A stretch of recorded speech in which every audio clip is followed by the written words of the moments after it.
Coucou à tous, j'espère que vous allez bien. On se retrouve aujourd'hui pendant mes vacances au Mexique, dans ce cadre idyllique qu'est la Hacienda de Guadalupe, pour parler un petit peu de mes dernières lectures, puisque j'ai pas mal lu pendant ces vacances, j'ai eu le temps de me reposer, de me relaxer, et j'ai aussi lu, j'ai fait du coloriage, mais j'ai aussi pas mal lu. J'espère que la luminosité ira, il y a quand même beaucoup de soleil là, il est que 8h du matin, mais il y a déjà beaucoup de soleil, donc ça va être un petit peu éclairé et pas éclairé sur mon visage, je m'en excuse par avance.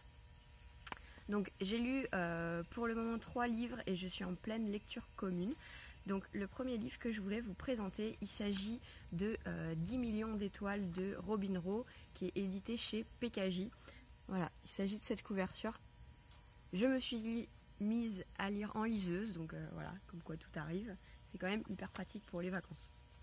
Donc dans 10 millions d'étoiles, on va suivre une histoire d'amitié assez hors du commun.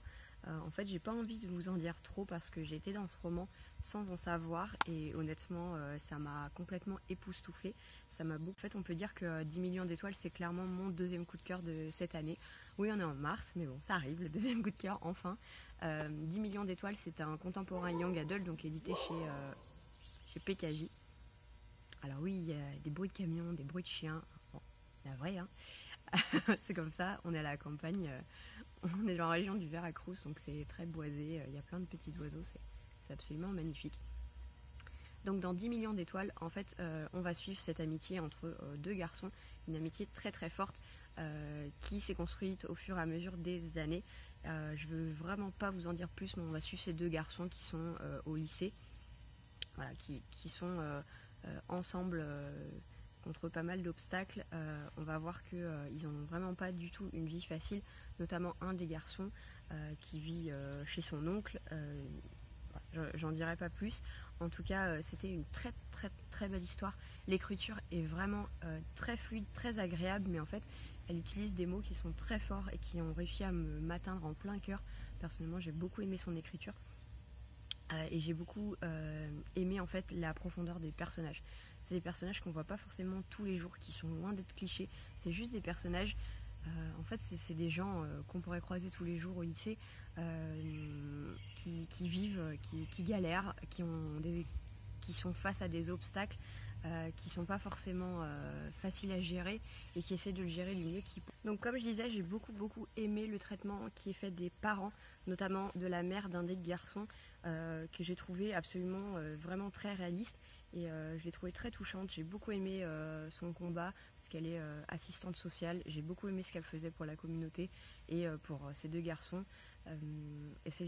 En fait, j'ai trouvé que ça changeait des romans habituels parce que souvent dans les romans jeunesse ou young adult, la place des parents est pas souvent là.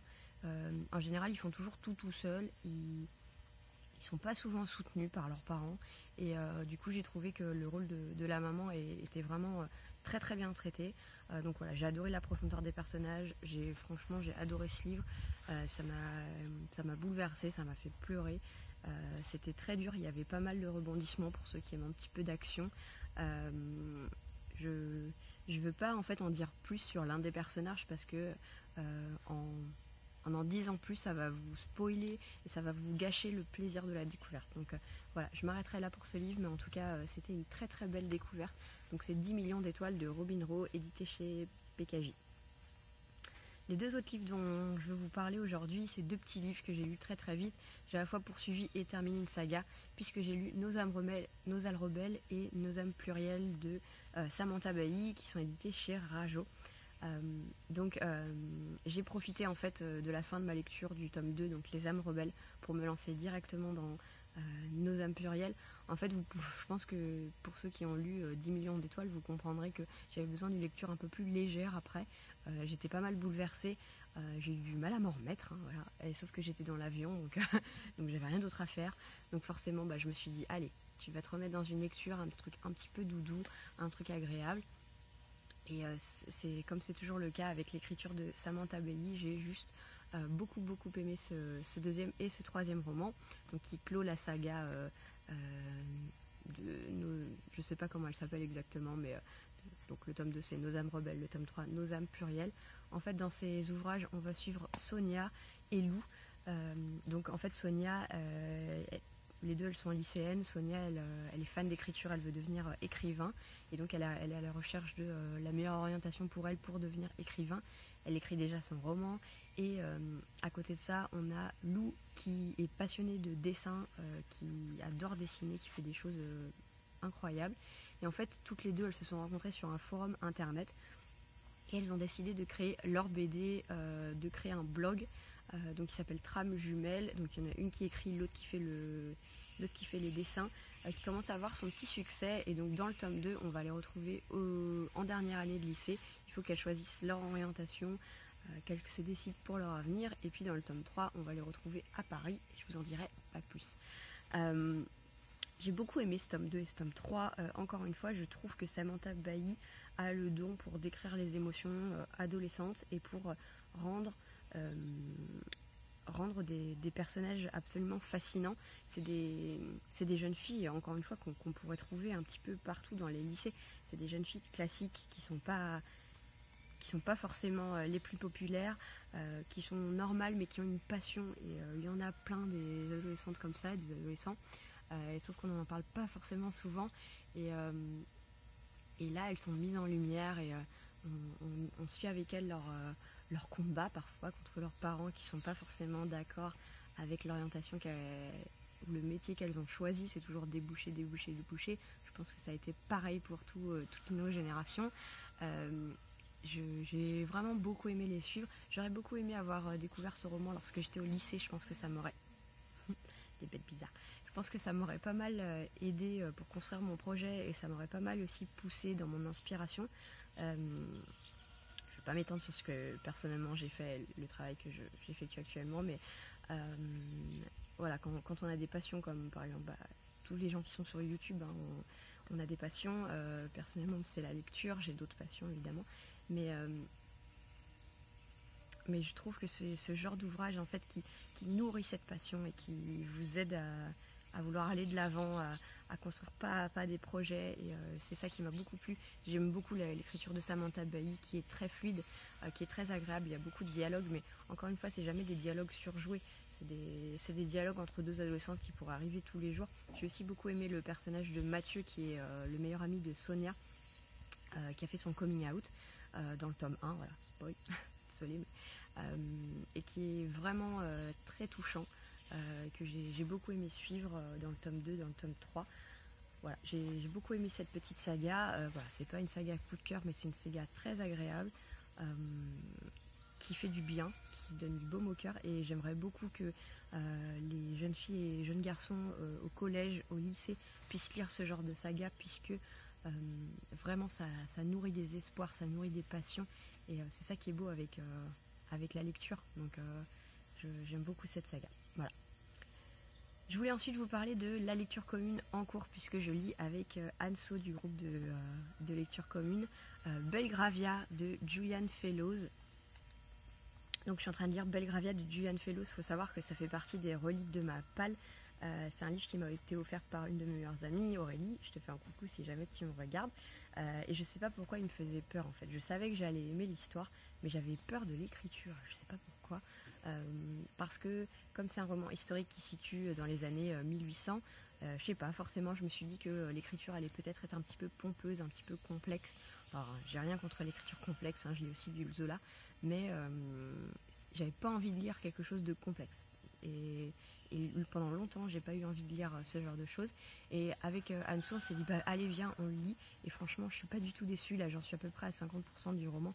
Et franchement, j'adore ma lecture. Je suis hyper déçue de ne pas l'avoir commencé avant. Donc Aurélie, bravo pour ce choix parce que je surkiffe ma lecture. Je sais pas si ça sera un coup de cœur, mais en tout cas, ça sera parmi les meilleures lectures de cette année, ça c'est sûr. En fait, dans Belgravia, on va suivre une famille, la famille Trenchard, qui à la base est pas forcément très riche, elle n'est pas du tout aristocrate, mais en fait le père a des affaires assez florissantes, à la base en faisant des affaires avec l'armée, puis ensuite une fois à Bruxelles, et en fait une fois qu'il retourne à Londres, il a des affaires très florissantes dans la construction. Donc il est devenu, c'est un peu les nouveaux riches on va dire, ils ne sont pas forcément acceptés par la société aristocrate. qui se prennent pas mal de réflexion, c'est assez drôle. Et à côté de tout ça, il y a des secrets de famille. On suit l'histoire aussi des domestiques de d'autres familles qui ont vécu des bouleversements, qui ont aussi d'autres secrets. Et franchement, là, je suis plein dans les secrets, je suis à peu près à la moitié. Je vous en dirai pas plus, je pense que je reviendrai dessus sur un autre update lecture, mais j'ai vraiment juste... je surkiffe ma lecture. Voilà, il n'y a pas d'autres mots. J'adore. En fait, ce que disait ma copine de lecture Anso, et en fait, je suis assez d'accord avec elle, il se passe absolument rien, mais on s'ennuie pas une seconde parce qu'au final, on suit des réceptions, des thés, des intrigues. En fait, c'est bourré d'intrigues et de secrets. Il n'y a pas besoin d'avoir des guerres, de l'action époustouflante dans ce genre de roman. On a juste besoin, en fait, d'avoir ces petites intrigues, en fait, qui se mêlent tout le temps dans l'histoire. En plus de ça, il y a quand même beaucoup de dialogues, donc ce qui rend l'histoire très fluide, et du coup ce qui fait que j'ai eu moins peur dès le premier chapitre, parce que comme il y a beaucoup de dialogues, ça se lit très vite. C'est pas un roman qui est pesant. Là pour l'instant on lit 2 chapitres par 2 chapitres. C'est un rythme qui est plutôt cool et qui convient bien. En tout cas j'aime beaucoup cette lecture et je reviendrai dessus, mais voilà. Donc s'il y a un roman à retenir, c'est 10 millions d'étoiles de Robin Rowe chez Pocket Jeunesse, que j'ai absolument adoré. Je trouve qu'on n'en a pas suffisamment parlé. Honnêtement, il y a eu un succès énorme aux États-Unis. Je sais que ça s'appelait A List of Cages. Et franchement, le succès était mérité. Je trouve qu'on n'en parle pas suffisamment. C'est du contemporain, mais c'est très actuel. Il y a des thèmes très forts, très difficiles. Ça serait bien qu'il y ait plus de gens qui le lisent, parce que vraiment ça va vous toucher. Voilà, je sais que ça va vous toucher. Donc voilà, je m'arrêterai là pour aujourd'hui. J'espère que cette petite vidéo dans un cadre différent vous a plu. J'espère que le son et la luminosité sera correct. Voilà, je vous fais de gros bisous, et puis moi je vais retourner profiter de mes vacances. Aujourd'hui nous allons dans la ville de Veracruz pour voir la famille, profiter, sûrement aller dans un resto de fruits de mer. J'adore ça, donc je suis très contente. Voilà, je vous fais de gros bisous, et puis je vous dis à la prochaine. Ciao.